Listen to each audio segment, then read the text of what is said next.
ijambo ry'Imana riravuga amakuru ya Yesu umunyanazareti w'Imana yamusutsemo mwemu n'ubushobozi umviriza yamusutsemo ikigomi gusa yamusutsemo mwemu n'ubushobozi uwo Yesu yagenda agirira abantu neza agakiza abo bose bamugwanizi yatwaza amanyama bisigura ngo mwemu yera ashitse amanyama ya Satani acahe shira ibiganza hejuru re vuga nanje mu izina rya Yesu namaze kumva ikirangiza amanyama y'umugwanizi najewe nduguruye umutima ndakeneye uwo mpemu yera kugira ngo amanyama y'umugwanizi n'umubiri wanje shira ibiganza hejuru ndakwere indwara na manyama y'umugwanizi sickness is devil's pressure.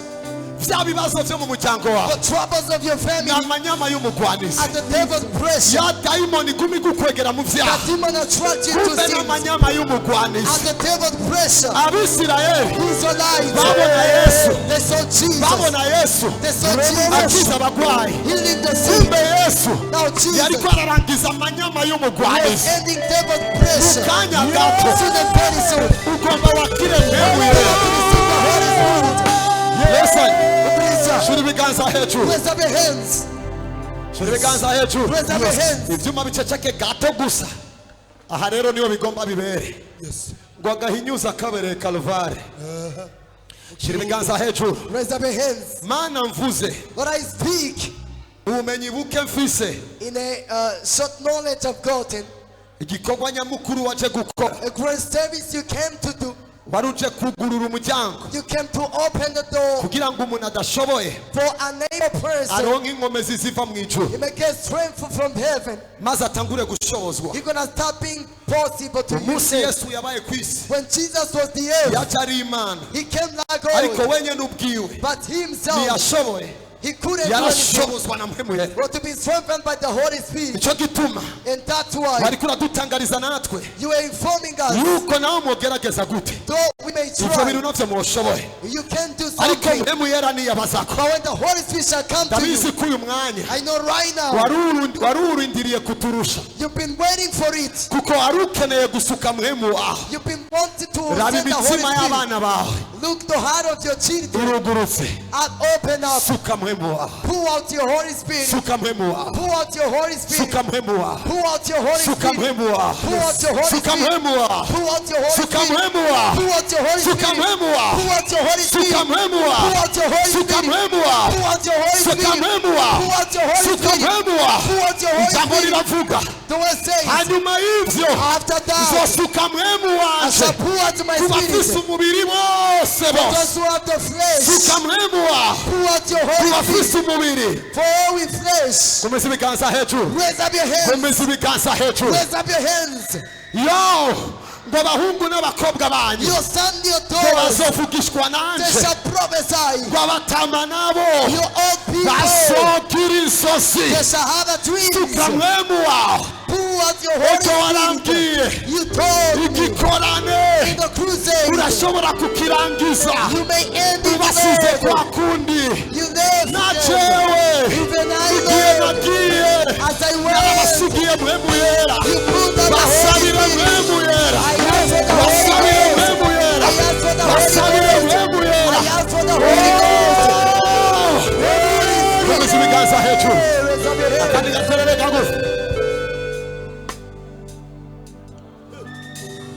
ndiko ndumva I'm feeling in me. ndiko ndumva I'm feeling in me. akaruru Shout, akaruru shout, akaruru shout ku ijambo yambwiye ejo to the word he yambwiye told ngo me. ibisikanya He told me replace uyu you. munsi Today, abadayimoni bakoma induru basohoka nyene ingoro agomba yinjire Demons nyene have to be ingoro turned agomba around. yinjire Yes. nyene ingoro agomba the yinjire Lord of the house is coming. komeza ibiganza hejuru Raise up your hands. Hey, shama mama kaboe. Kuva wananiriwe. Since you couldn't Kuva do something, wananiriwe. since you failed, Kumbiza ibiganza hejuru. lift up your hands. Suka mama havuta. Kumbiza ibiganza hejuru. Raise up your hands.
Keep your hands up.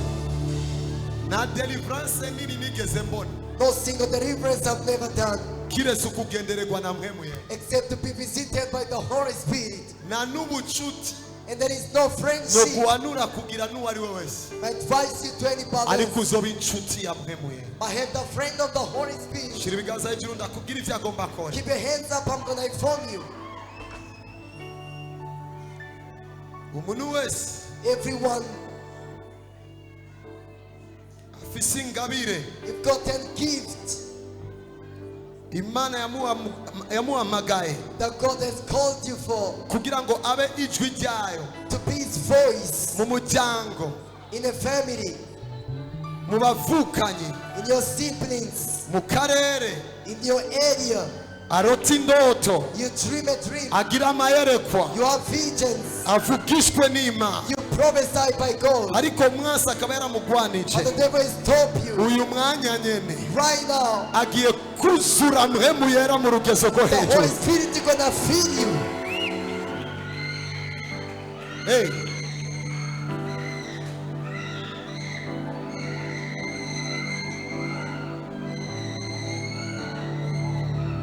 Kumisa ibiganza hejuru. Keep your hands up.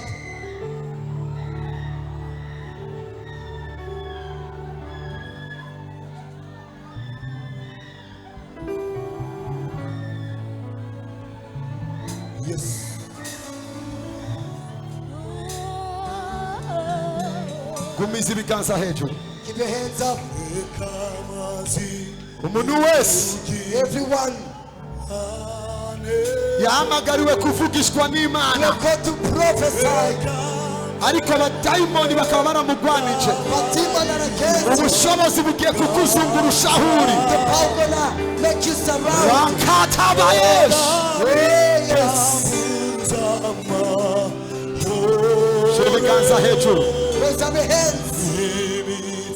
Ingabire yose Any gift shetani yagwanije, that the devil was against, ingabire yose any kind of gift shetani yazimije, that the devil quenched, imana igomba iyidomeke muri kino the gikora. Lord is delighted right now. Iradometswe mu izina rya Yesu Kristo. There is light.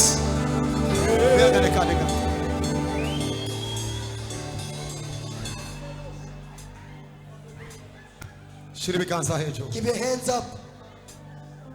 Ibisikanya, Replacement.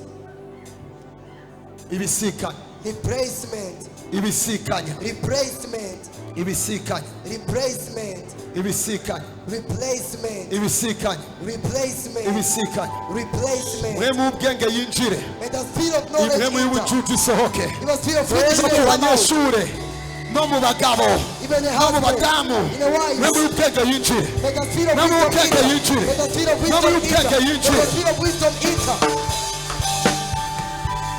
Ukubura ubwenge Lack of knowledge. niko gutuma abana batubaha abavyeyi. You must children to not respect Iyi your mwe mu parents. y'ubwenge yinjiye, Enter. urutonde rurinjira. May the order Komeza enter. ibiganza hejuru. Keep your hands up.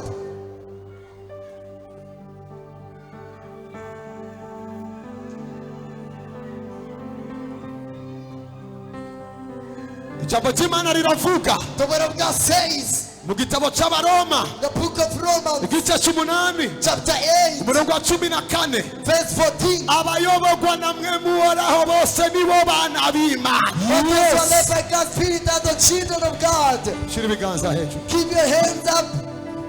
Igihe ariko aranganiriza kubera kino gikorane cy'uyu munsi, When he's been telling me for today's crusade, yama iryo jambo he gave me the word. acama iriri ku murongo wa 16, He gave me to 16. ngo mwemu The Spirit, abwirikanya n'imwemu zacu he yuko turi abana b'Imana. worked with our spirit and with the children of Shira ibiganza God. hejuru re. Raise up your hands.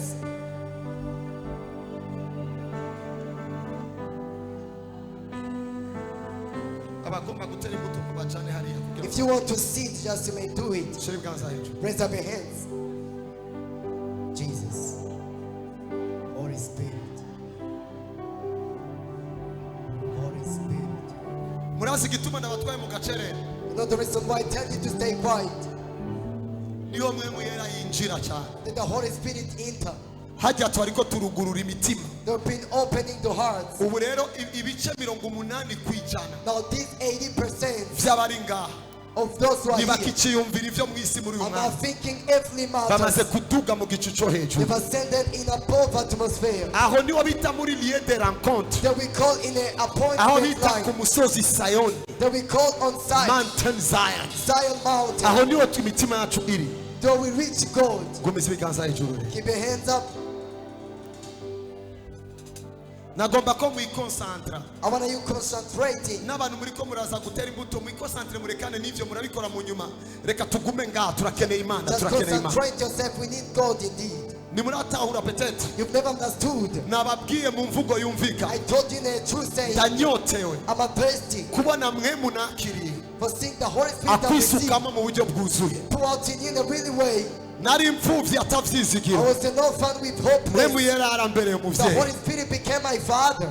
nacho nari maze. I was nothing. Mpemu yera yarahinduye amateka. The Holy Spirit changed my life. Nagomba uwo mpemu yera muri twese. I want the Holy Spirit in Nari us. umusambanyi mwisi. I was in Ariko adultery. kuva nkizwa. But since I got Na saved, numwe yonyagiriza ubusambanyi. nobody can accuse me sexually. Nari umunyabyaha. I was sinner. Ariko kuva mpemu yera aje muri But jewe. since the Holy Spirit Na came numwe in me, yonyagiriza icyaha. nobody can accuse Uwo me. mpemu yera The turamukeneye. same Spirit we need. Umutima wanje ubu My heart. uhurumbira kubona abantu bakizwa. I want to see people getting Uwo saved. mpemu yera We turamukeneye. need such a spirit. Shira ibiganza Keep hejuru. your hands up. Yarababwiye kuva ejo. I told you since yesterday. Inyuma yo gusenga After praying, namanjana abantu mu gacerere. I make people to be in Kuko ngaha silence. niyo mugomba mubona Imana. Because here you're going to seek God indeed. Data Father, ndagushimiye cyane I thank you more kubera umuntu wese ari ngaha. for everyone. Nta n'umwe muri bo Nobody is among them. twe twagiye iwawe. We went to him. Ariko wewe But you wabasanze mu mazu. found them in their houses. Ubaha inyota yo kuza. You gave them thirsty for being in this place. Bisigura ngo It means what? ni wewe uzi neza You're the one who knows icyo wabazaniye ngaho. what you brought them for. Jewe wambwiye icyo nza You kuvuga told me what I'm going to speak. kuko wewe Because you, wari ufise icyo uza gukora. you've gotten what to do. Mana ko Lord, Mana ko Lord, work.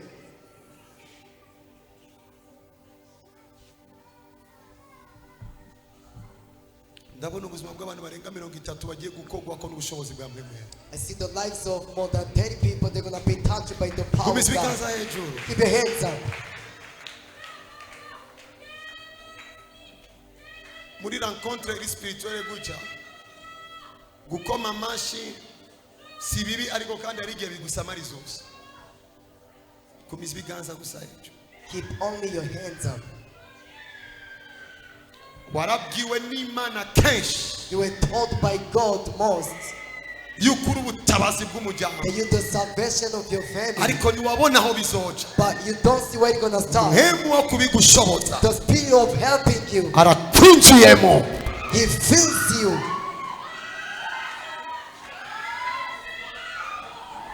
Kumisa ibiganza hejuru. Keep your hands up. Gumaho. Reka kore niwe nyene ishengero. Hey, let me save. Kumisa gusa ibiganza hejuru. Keep your hands up. Waragerageje kenshi You tried most guheba icyaha. to abandon sin. Urafise ishaka You've gotten courage n'umutima with the heart, ariko inkomezi ntazo. but with no Urakiriye inkomezi zo kunesha. receive the strength to defeat. Shira ibiganza hejuru. Keep your hands up. Nababwiye ko agomba tugendere tubona. Niwagumura umuntu yuguriye umutima aha nyene Here, urashobora kubona abamarayika neza you n'amaso. may see angels face to face. Kumisa ibiganza hejuru. Keep your hands up. Profite kubabwirirako Let me benefit from bantu muri telling mu you. ishengero Some in the bantu church, muri ko murabona Imana others you see this God. nibasohoka If you get mugaheba out, ishengero mukigumira mu isi mugasubira kuba vide muze wamuhaye akajya umwasi. you return back to the Ubwiza world. bw'Imana buri mu ngoro yayo. The glory of God is in His house. Shira ibiganza hejuru. Keep your hands up. Iyo tubwiye abantu ngo baze mu mashengero When we talk to people to come to the churches, ni twebwe tugura intebe it is how we purchase chairs. amabo bakaza kuzivuna. And then they come to break Bisigura them. ngo tubibabwira kubera urukundo rw'Imana. We forget because of the love of God. Kuko turabizi ko aho twahuriye n'Imana niyo tugomba gukomerezwa Because you nayo. know what we met with God, He wants you to be saved too. Kumisa ibiganza hejuru. Keep your hands up. Mana Lord, uyu muntu yararose kenshi this one dreamed more, asengera abagwayi praying for the sick. aribaza uko bizogenda. He thinks how it's gonna be like. Ntiyarazi He did not know yuko ibyo wari kuramwereka that what you showed him atari ibikorwa by'umuntu when a human's ni works, mwemu yinjira mu muntu but it has spiritual interest in agaca akora someone. ibyo bikorwa biciye mu muntu. Then he performs such a Uyo prayer. mwema mwinjiremo kuri uyu munsi mu izina rya Yesu. Enter in that person today. Gumiza ibiganza hejuru. Keep your hands up. rekana nuri ko arakogwa. Leave the person who is touched. Uyu musore This young man, yarose indoto kenshi, he got a dream. abona asengera abantu, He saw him praying for people, abona asengera abafise abadayimoni, praying for those who are possessed ariko by demons, akibaza by things. bizogenda gute. I was going to be going. Ntiyarazi ko He did not know. ata muntu yokwirukana abadayimoni, Nobody else ahubwo ni mwemu wawe can do since your spirit. uzana mu muntu You bring to agaca somebody. yomora abadayimoni. One is to chase out Uyo demons. mwemu yera, The same spirit, uyo mwemu w'ubushobozi the spirit of power. amwinjiremo muri kino When gikorane. time that person this crusade.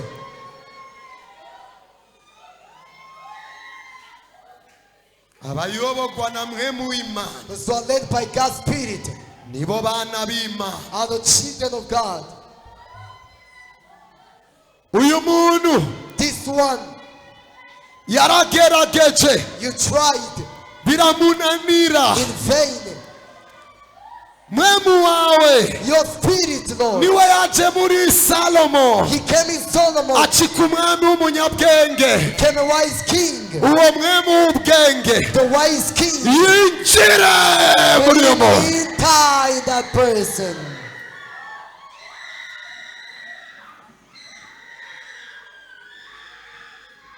Mubabe hafi.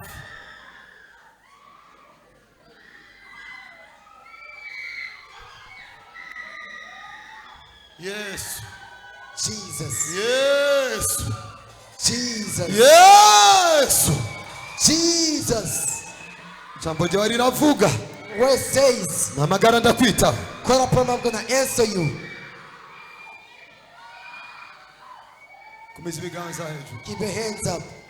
Remember this. Imukibi Ni ingabire twahawe. are the gift we are given. Siyo turiko turahabwa. It's not what we are given. Twarayihawe. We were given it. Iriko iraseruka. It is appearing. Jesus. Yesu. Jesus. Yesu. Jesus. Yesu. Jesus. Yesu. Jesus. Yesu. Jesus. Yesu. Jesus. Yesu. Jesus. Yesu. Jesus. Yesu. Jesus. Yes. Jesus. Yesu. Ndacafise iminota 5 imbere yuko ndababwira mwicare I still have 5 minutes. kuko amasaha ni meza. This is a good time. Ndacafise iminota nka 30 yo gukora. So I've been 30 minutes for Kandi serving. narabasezeraniye ko nza kubavugishwa. I promise you I'm going to prophesy to you. We muyera araza kubikora. The Holy Spirit shall do it. Ariko uyu mwanya But right now, tugumiza ibiganza hejuru muri minota 5. keep your hands up in these 30 minutes.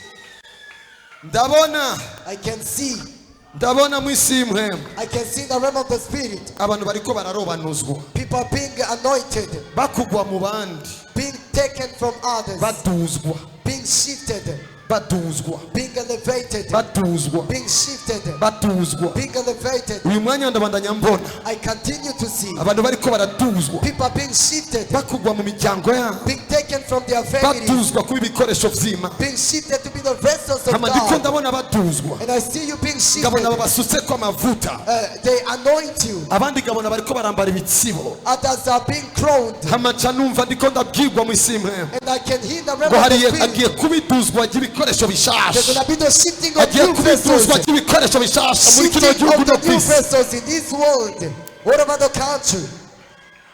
agiye kubiduzwa ry'abakozi There's b'Imana going to be the shifting of the servants of bashasha mu God. Burundi no kwisi New yose. ones in Burundi, all over the That's what I nation. see.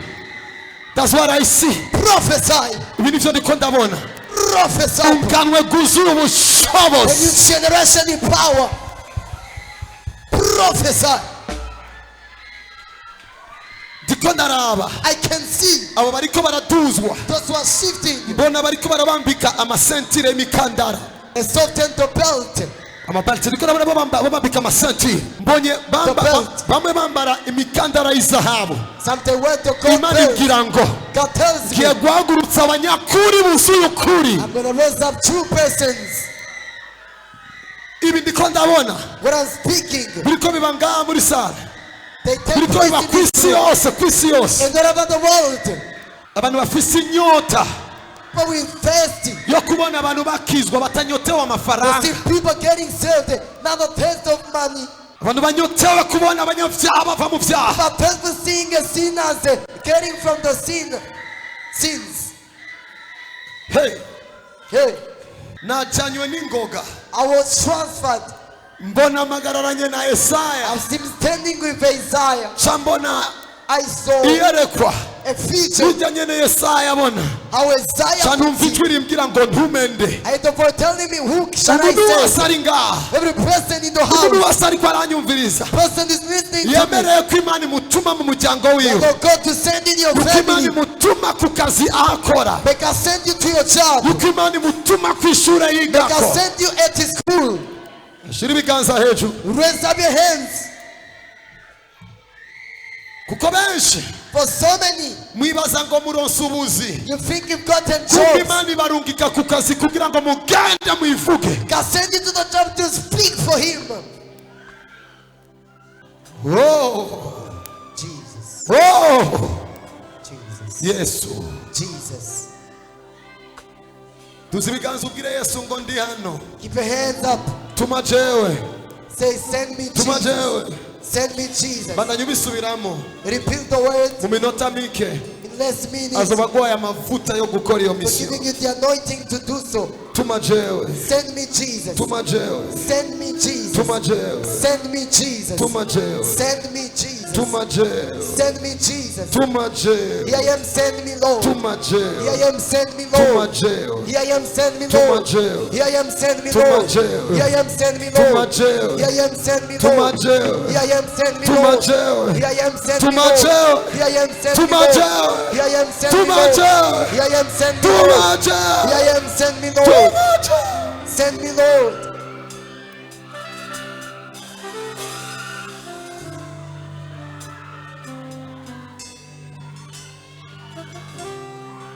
Mbonye umukiza mu cyubahiro.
ahajagiye ku ntebe hey ahajagiye ku ntebe Niwaba amaso uramubona, niwaba amaso uramubona.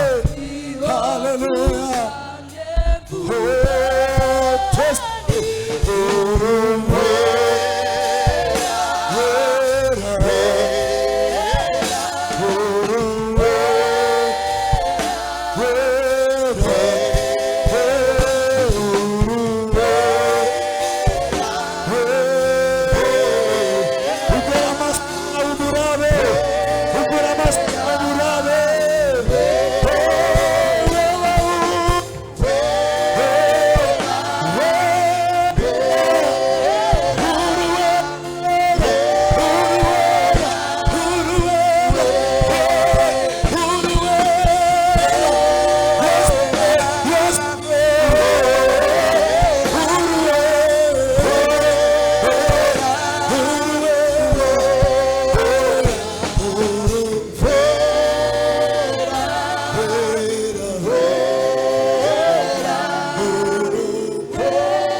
Keep your hands up.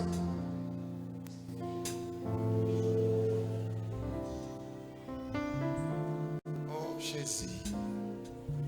Oh Jésus. Oh Jésus. Oh Jésus. Abwira intumwa Spoke to the ngo disciples. mugende murindire Jerusalem. Go and wait in Jerusalem. Ngo mpwemu yera zose. The Holy Spirit shall come to Gumiza you. ibiganza hejuru. Keep your hands up. Barimbo senakoranye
There's 3 minutes before sitting down. There are things which are happening inside of you. You're gonna find no more that thirsty for sin. Keep your hands up. The word says, we're not given the spirit of slavery for us to be fearful. Yet we receive the spirit to make us to scream out, Abba, yes, Abba, Abba, Abba, Abba, Abba, Abba, Abba, Abba. Keep your hands up.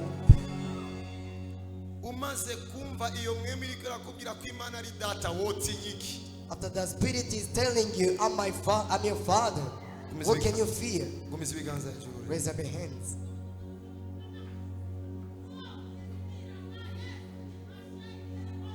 Data, Father, in the name of Jesus who died and rose again, no any special gift a person may desire can't finish. Houses are destroyed, but the spirit, when it is in us, it is the life, and the rest they come like adding. Father,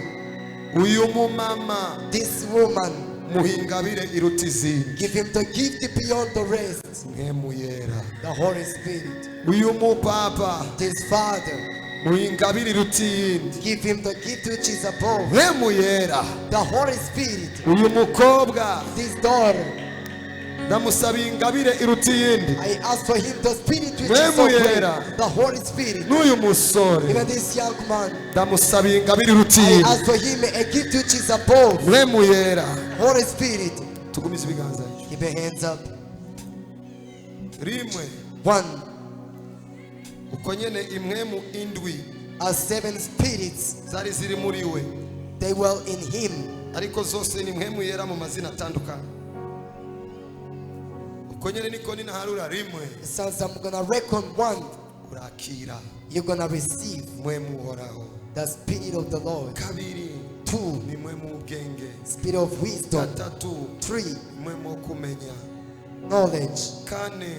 4. Ni mwemu wo kujinama. Spirit of counsel. 5. Ni mwemu ubushobozi. Spirit of power. 6. Ni mwemu wo gutahura. Spirit of understanding. 7. Ni mwemu wo gutinya uhoraho. Spirit of fear the Lord. Rimwe. 1.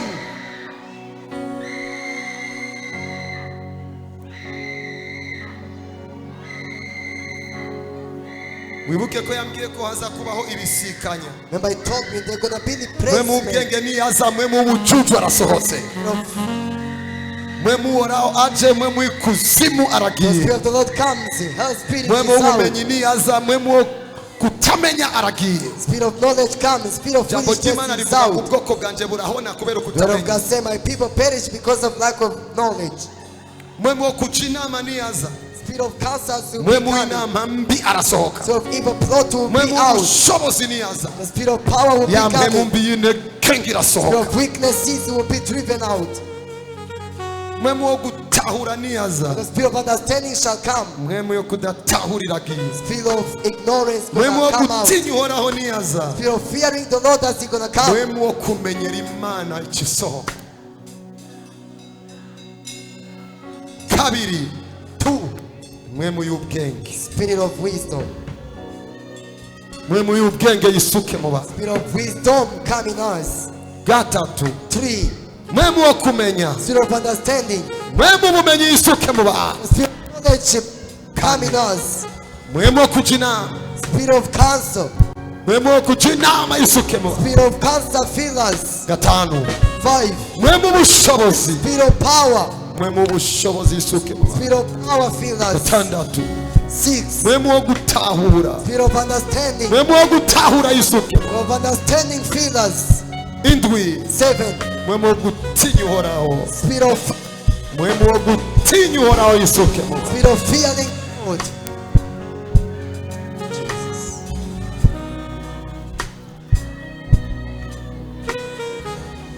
Mwicha. Have your seat.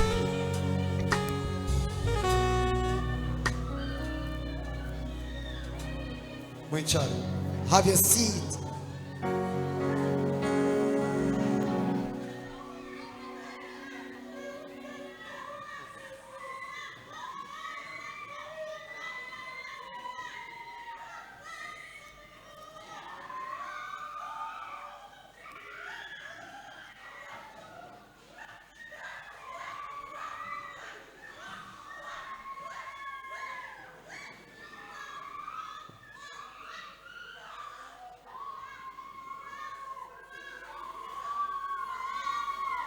Burya.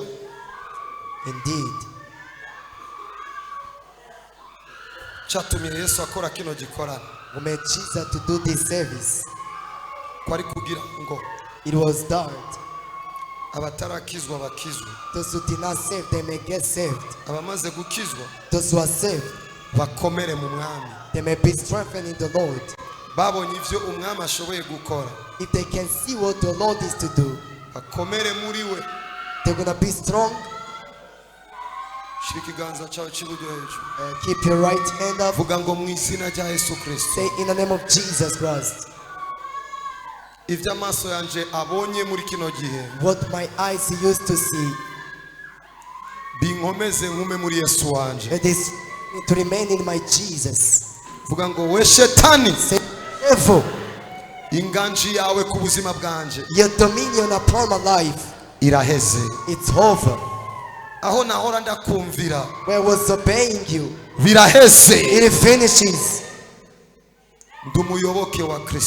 I'm the follower of Jesus. Ndumuyoboke wa Kristo. I'm Jesus' follower. Ndumuyoboke wa Kristo. I'm Jesus' follower. Ndumuyoboke wa Kristo. I'm Jesus' follower. Ndumuyoboke wa Kristo. I'm Jesus' follower. Ndumuyoboke wa Kristo. I'm Jesus' follower. Gumiza ikiganza cy'iburyo hejuru. Keep your right hand up.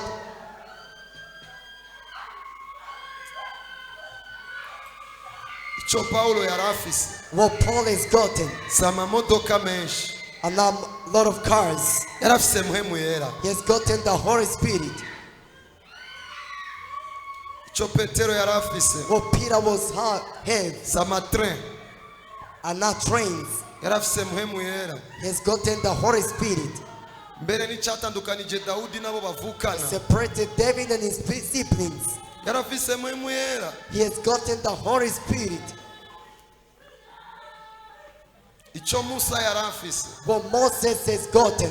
Yari afise muhemu yera. He has gotten the Holy Spirit. Bibiri ivuga ngo. The Bible declares. Yesu yuzuye muhemu yera. Jesus was full of the Holy Spirit. Amakuru yiwe aramenyekana. His stories was well known. Asangwa Yesu Kristo. Now if Jesus Christ, Umwami Imana yacu, a King our God, igihe yari yambaye umubiri, when he put on the flesh, yari akeneye muhemu yera. he needed the Holy Spirit. Noneho kajewe. Now what about I Nawewe. and you too? Ni giki twokenera? What can we need Kiruta muhemu yera. beyond the Holy Spirit? Mbega je muri korale. I in a Muri choir, protokole. in us, Mfata mikrofone. I hold on Kuri microphone, piano. on piano, Kuri guitar. on guitar, Ku ngoma. on a drum. Kugira ngo nshake iki? What do I want? Kugira ngo nkomere. For me to be strengthened, Kugira ngo mbeho. for me to live, Kugira ngo nshobore. for me to be able. Ndakeneye muhemu I yera. need the Holy Spirit. Shira ikiganza cy'iburyo hejuru. Lift up your right hand up. Vuga ngo muhemu yera. Say, Holy Spirit, Muhemu yera. Holy Spirit, Ndakunyotewe. I'm thirsty for you. Muhemu yera. Holy Spirit, Ndagukeneye. I need you. Kuva uyu munsi Since today, yobora intambuko zanje. lead my steps. Muhemu yera. Holy Spirit, Kuva uyu munsi since today, nshoboza. help me. Shoboza. Help me Nkuko washoboje Petero. as you help it Peter Muri bino bihe bibi. in these evil days. Shoboza. Help me Nkuko washoboje Paulo. as you help it Paul. Muhemu yera. Holy Spirit Ni wewe wari muri Dawidi. is the one who was in David. Agakubita Goliyati. He beat Goliath. Ibi Goliyati vyose Oh, Goliath byahagurukiye jewe that stood against me n'umuryango wanje. and my family. Ndagukeneye I need you, kugira Lord, ngo ndabica imitwe. for me to cut off their head. Ndakeneye muhemu yera. I need the Holy Spirit. Gumiza ikiganza cy'iburyo hejuru. Keep your right hand up. This is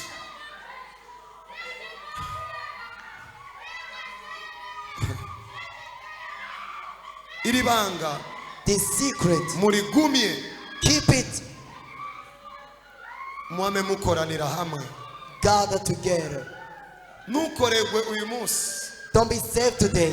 Ucuheba gusenga kugeza umunsi hazoba ikindi gikorana. And abandon to pray until the next crusade will be Tuzosanga coming. tugarutse kandi gusengera mu bibazo gusa. We're going to come to pray for the troubles again. Bandanye ukorana n'abera. Continue to march with the Holy Bandanye Spirit. ukoranira hamwe n'abandi. Continue to gather with the saints. Twese twakomereye mu mashengero. All of us were strengthened in the churches. Sivuze ngo uzosanga ibyiza byonyine. I don't say you're going to find only good things. Oya. Not indeed. Kuko muza mutandukanye Because you come different n'ingeso zitandukanye. with different Muhemu yera attitudes. akabavurira ngaho mwese. The Holy Spirit is going to save you Ariko today. inkomezi But the strength, ziri mu gukorana n'abandi. it's to reside in Niba hariho gathering. n'amaselire If there is a cells, nimuyirengagize na gato. don't despise. Mu gitondo ca kare In the morning, Joshua azoba agiye Bujumbura. just shall be coming back Ariko to Yesu Bujumbura. Kristo, But Jesus, Muhemu yera, the Holy Spirit, umwungere w'ishengero, the shepherd of bari the kumwe church, namwe ngaha. with you here. Kugira ngo nitwagaruka For us to return back, badutumiye tuze kumva inaye zanyu nziza. we're going to come back to hear from your testimonies Nuko mubandanya mu Mana. that you continue to live in God. Aho hiyo abakurambere Here our ancestors, bagendera ibigirwamana vyabo buri munsi. they consulted their idols. Uyu munsi Today, niwagendera imana yawe y'ukuri, if you consult your true God, uzokora ibirengeye ivyo abakurambere bakoze. you're going to do greater more than ancestors did. Shira ikiganza hejuru. Raise your hand. Vuga ngo ndakeneye kuyoborwa na mpemu Say, yera. I need to be led by the Spirit of God. Vuga ngo ndakeneye kuyoborwa na mpemu yera. Say, I need to be the Spirit of God. Ndakeneye kuyoborwa na mpemu I yera. need to be led by the Spirit of God. Ndakeneye kuyoborwa na mpemu I yera. need to be led by the Holy Spirit. Ndakeneye kuyoborwa na mpemu I yera. need to be led by the Holy Vuga cyane Spirit. mpemu yera. Say, the Holy Spirit. Ni wewe nyotewe. You alone. Amashi menshi ku Mana. Much applause to the Lord.